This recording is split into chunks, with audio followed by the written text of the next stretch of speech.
LITERASE Podcast.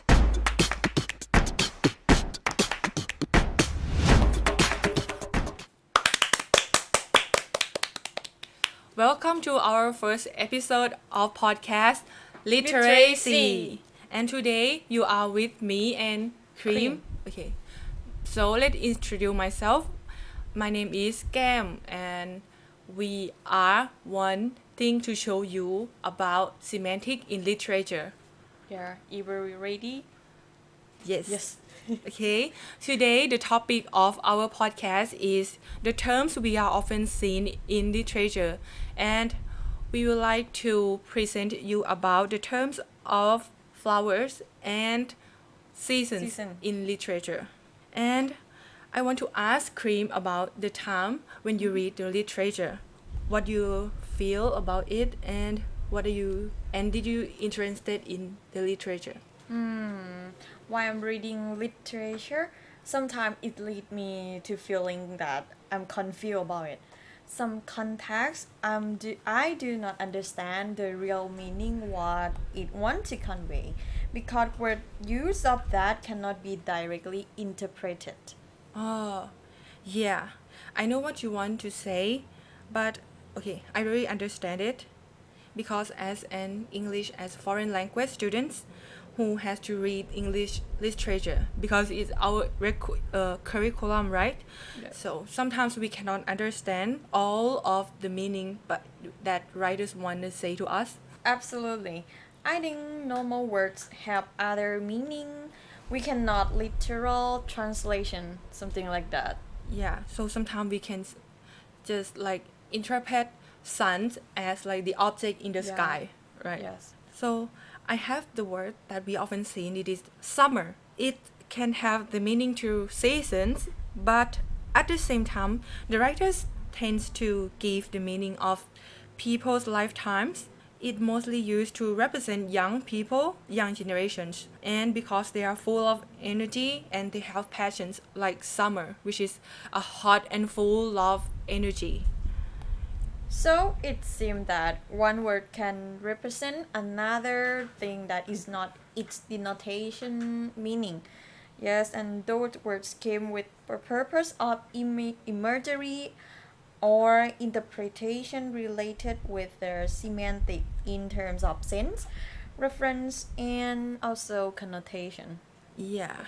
So what we have discussed is totally related to one field of linguistics and is called semantics. Yes, today's topic is about semantics in literature. If you delve in meaning of semantics, sema means symbol and semino, am I right? Semenio. Okay. Can be understood as to give a sign or signify, including the meaning of symbol. So, like the meaning of word.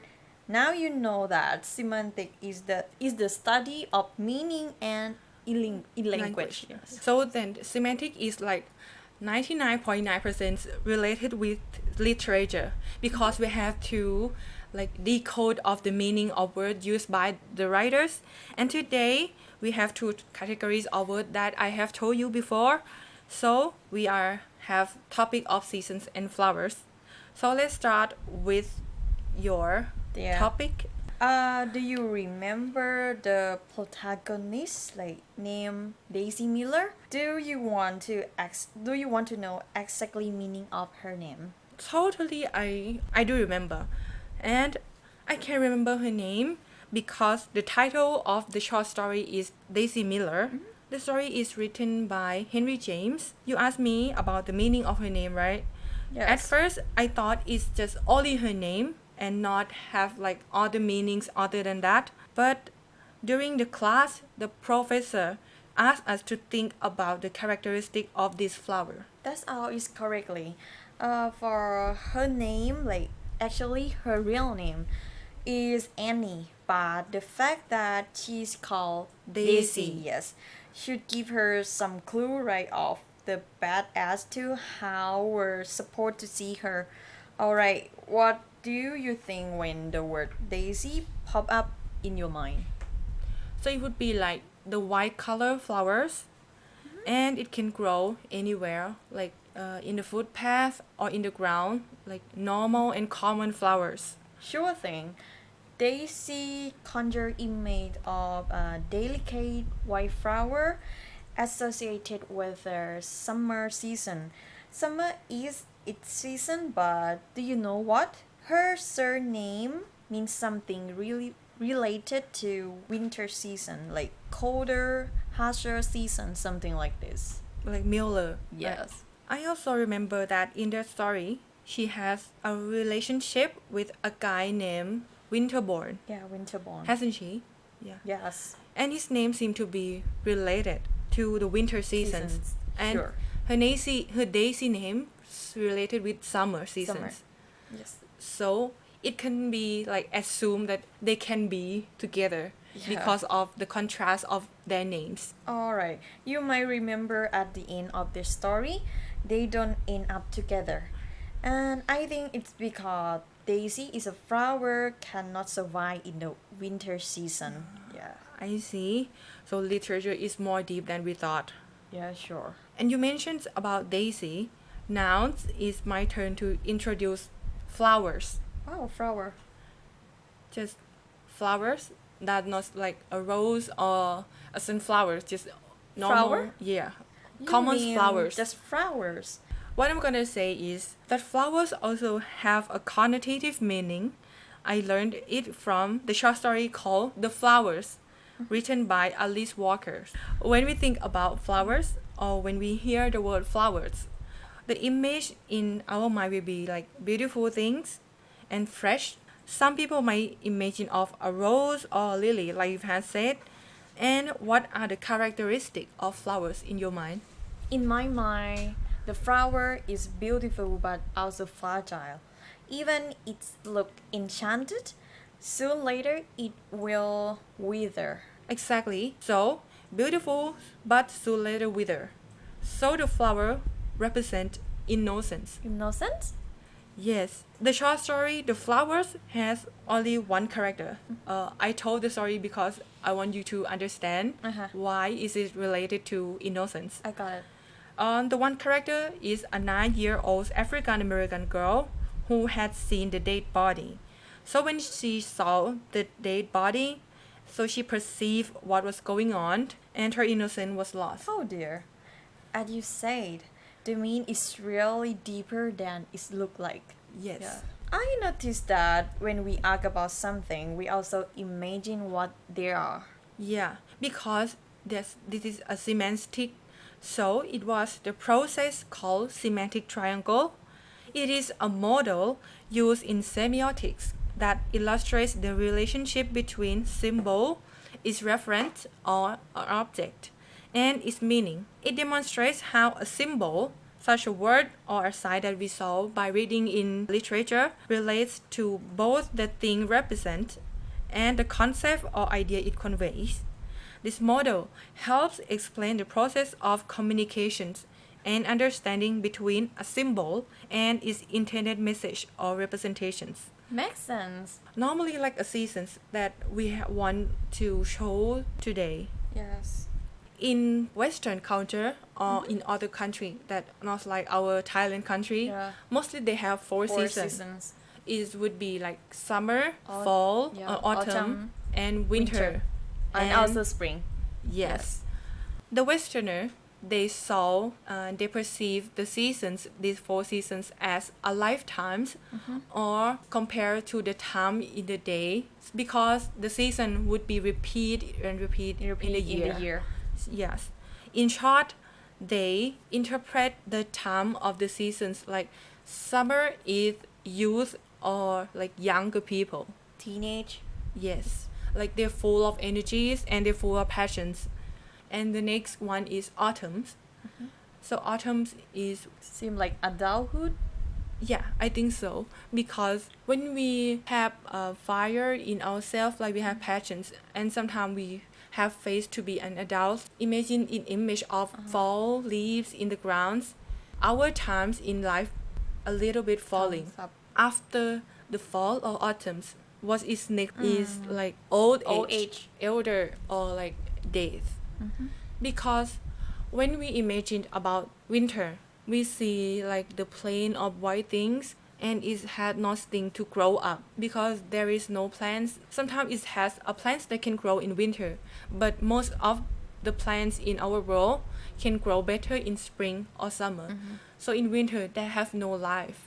Everything like gonna die. Yes, so the winter seasons represent death, but after death, actually it had nothing, right? But the next thing is spring. Spring. And what do you think about spring? Spring, like we can rebirth. If I interpret what you said, it seems like the thing can rebirth again to have a life again, something like that. Am I right? Yes, and it's just the point of view of Westerner. They believe in rebirth and they not see death and winter as a bad things. So we die. The next thing is to rebirth. And I want to show you guys the season in literature. The first is about the flowers before that I have told you.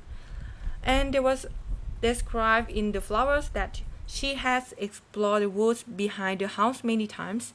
Often in late autumn, her mother took her to gather nuts among the fallen leaves. Today, she made her own path, bouncing this way and that way, vaguely keeping an eye out for snakes. So we can see that in late autumn, her mom took her to gather nuts among the fallen leaves. It was like she grew up to be an adult, so she can choose her own decisions.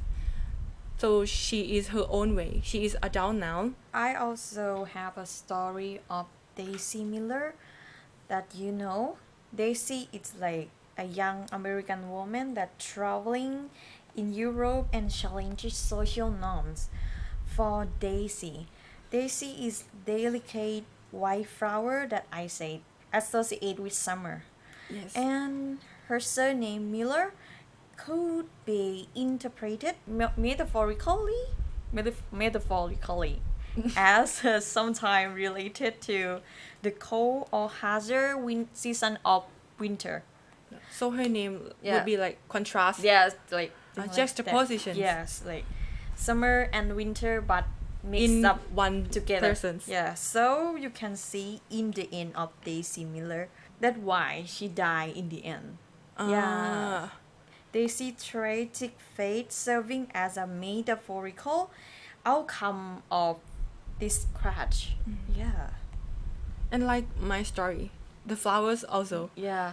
In the end, like a 9-year-old, after she faced a dead body, and the writer described the situations that and the summer was over. So it can be interpreted as like her innocence was over. Her childhood was over, and now she was going to be an autumn. Do you have any idea about spring season? It looks so interesting, but I want more information to clear about that. Our spring season is the next one to winter seasons. From the story of an hour written by Kate Chopin, she described that she could see in the open square before her house the top of the trees that were all aquiver with the new spring life. We can see the word new and life used with the word spring. The context of the story is she advocated herself after she married a guy, so she only have to be in like a home, like domestic sphere. And when she saw the window outside, she saw her promising her new life. She want to be free from this domestic sphere. Like freedom. Yeah, so she saw as like her rebirth to be free again. So, to interpret meaning behind the words, the way that we can interpret the meaning of the word or like another meaning of it, that they want to convey what they want really meaning in that stories always relate with theory that called semiotics. In Thai we also call สัญญาศาสตร์ of a Swiss linguistic Ferdinand de Saussure. He invented the term semiotics and he was interested with the interpretation of language. So, if we want to interpret the meaning behind words in literature and with semiotics, Saussure suggests us that the word we saw is the signifier. And when we saw the signifier, we try to imagine. What we imagine is depend on our sense. And that's come with its action is called signifying. For example, like we have said about winter. Yeah. Winter is like snowing and no plants can grow up. The next signifiant is, so it would be like liveness. Like it would be nothing. like just plain snow. So the signified is about death and about the old age. So in literature, mostly we don't stop at first signify, right? Yes. We have to make the second signifying to get the meaning for interpretations, which is connotative meaning. Whereas the first signifying is more likely to be denotative meaning. A meaning that we can just solve it on encyclopedia or dictionary. Yeah. When we read about literature, and I cannot understand what exactly meaning that they want to convey. So the thing that we should do is imagine. Yeah. Imagine with the context clue that they give from the story. You can just imagine what the words give a picture to you. Like we have given example like this before. Like if you see the word rose and you just imagine about the flowers, and it was our first sense. And then you just imagine next to the flowers. But if you read directly and cannot understand the best way that you say it, just imagine. If it's hard to understand, just read it more and more time. Maybe like in the end of the world, you can understand it finally. Once I was talked to my professor that I cannot understand this what poem say, and she asked me that how many times you have read it? Just one or second times. You have to read it more. Like to pay attention more time with it. You have to spend the time and appreciate it a little by a little. If you are also get confused or cannot understand, it can be the cause of cultural differences. Or in semantics, we call it called cross-cultural semantics, like the seasons. For Western side, they have four seasons like winter, spring, summer, and also autumn. Yes. But Thailand was we have just how many seasons we have in Thailand? 3 seasons, and what's that?